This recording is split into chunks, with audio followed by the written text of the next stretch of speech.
दिव्याच्या आकारामध्येच बरोबर माझ्या साडीने पेट घेतलेला आहे. हीच साडी नेसून मी गेले होते आणि ही माझ्यासाठी ही स्वामींचा आशीर्वादाची साडी आहे. ही माझ्यासाठी खूप स्पेशल आहे म्हणून मी आज घातली आहे पॉडकास्टला. मी गेले आणि स्वामींचं जे आपल्याला सर्वांना माहिती असेल की त्यांना माहिती नसेल त्यांना की स्वामी तिथे पहिल्यांदा आले आणि जसं साईबाबांबद्दलची जी माहिती आहे लोकांना की चरित्रामध्ये लिहिलेलं आहे की साईबाबा आले आणि त्यांनी तो दिवा पेटवला, तसंच स्वामींच्या बाबतीतही तिथे तो दिवा पेटवलेला आहे आणि तो दगडाचा असा मोठा दिवा तिथे ठेवलेला आहे.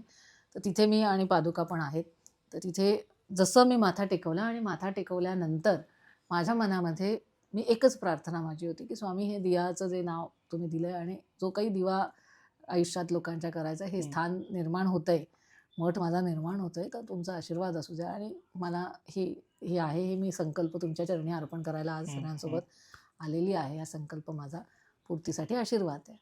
मी ज्या क्षणाला मी तो दिवा हा शब्द वाजला सागर, त्या क्षणाला माझ्या साडीने पेट घेतला होता. आणि साडीने पेट घेतला म्हणजे तुम्ही बघू शकता, हा दिव्याच्या आकारामध्येच बरोबर माझ्या साडीने पेट घेतलेला आहे. आत्ता हा तुम्हाला हा पूर्ण दिवा दिसतोय, पण ते बरोबर वातीचा आकार झाला होता. इथे वात होती आणि असा दिवा होता.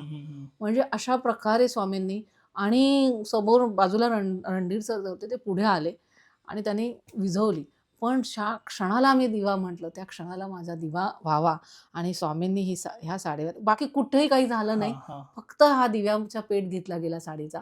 जसा विझवला त्याला हाताला काही झालं नाही, त्यांनी हात विझवली, मला काहीही झालं नाही. आणि ते लोक आश्चर्याने बघत होते की यांची साडी पेटली आणि यांचं काही भीती का नाही. म्हणजे मला भीती वाटतच नाही कधीच कुठल्या गोष्टीची. पण त्या क्षणी मी एकदम अशी शांत, निर्भल, निश्चल अशी उभी होते, कारण तुम्हाला तुमचं उत्तर मिळालं, माझं उत्तर मिळालं होतं.